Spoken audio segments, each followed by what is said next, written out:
Election గ్రహణం పట్టణానికి ready అవుతుంది, పట్టణిస్తారు గ్రహణం వీడిదిగా పెట్టి ఇంటికి వెళ్ళిపోయాడు సార్ చంద్రబాబు నాయుడు గారు.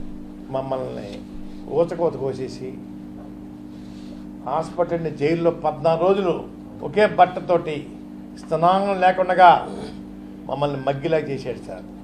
దానికి కారణం తెలుసా మీకు? కుటుంబంతో ఆత్మహత్య చేసుకునేలాగా ఒక విధంగా ప్రోత్సహించాడు సార్. పోతే దరిద్రం పోతే చూశాడు సార్. భగవంతుడు నాకు కళ్ళకు వచ్చి ఆ పతనం చూద్ది కానీ బిడ్డ, పతనం చూడకుండా వెళ్ళిపోతే ఎలాగా అని భగవంతుడు నాకు కనపడి ఆత్మహత్యగా చేసుకోకండి, ఆ పతనం చూద్ది కానీ నేను రోజు దేవుడి పట్టణానికి ఏం కోరుకోలేదు సార్. అన్ని పండుగలు ఆపేశాను సార్. మాకు చేసిన అవమానాలకి తగిన శాస్తి జరగాలి, భూస్థాపితం అయిపోవాలి అని కోరుకునేవాడిని సార్.